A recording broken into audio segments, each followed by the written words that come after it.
Assalamualaikum warahmatullahi wabarakatuh. Teman-teman sekalian, ada sebuah cerita yang sebenarnya ini kisah nyata. Beberapa tahun yang lalu, para nelayan di Jepang mengalami masalah karena ikan di wilayah yang dekat dengan pantai semakin berkurang. Maka kemudian nelayan itu terpaksa harus nyari ikan jauh ke tengah laut. Nah, masalah kemudian timbul teman-teman sekalian, yaitu ikan-ikan yang dibawa jauh dari tengah laut itu sampai di pantai mati dan sebagian justru sudah busuk. Maka ikan-ikan itu tidak laku, tidak ada yang mau beli. Maka kemudian para nelayan itu berpikir bagaimana caranya supaya ikan-ikan ini tetap laku dijualnya.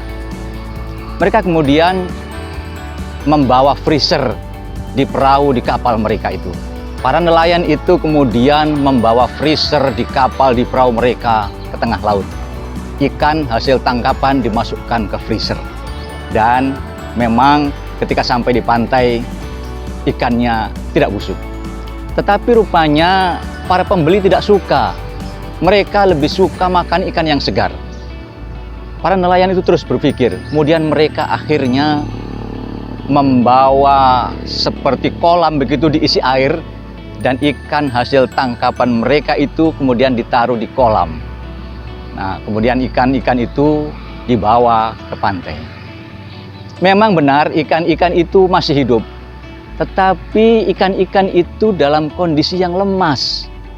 Para pembeli juga tidak suka itu. Para nelayan Jepang itu kemudian terus berpikir bagaimana caranya ini. Kemudian mereka menemukan cara di kolam yang tempat menampung ikan hasil tangkapan mereka itu, kemudian mereka isi dengan hiu kecil. Nah, ini menarik teman-teman. Jadi ketika ikan-ikan itu dibawa menuju pantai, sepanjang perjalanan itu ikan-ikan itu dikejar-kejar terus oleh hiu itu. Karena ikan-ikan itu takut untuk dimakan hiu kecil itu.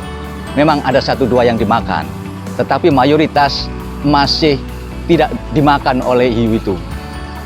Nah, begitu sampai di pantai, ikan-ikan itu benar-benar masih dalam kondisi hidup dan masih segar. Dan akhirnya ikan-ikan itu kembali banyak peminatnya. Para pembeli senang membeli ikan yang segar itu.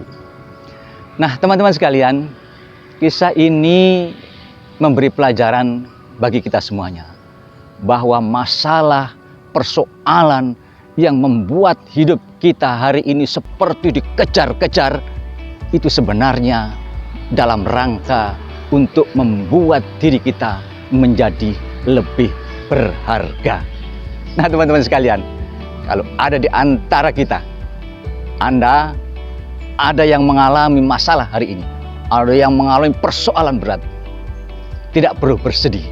Tataplah persoalan itu dengan senyum.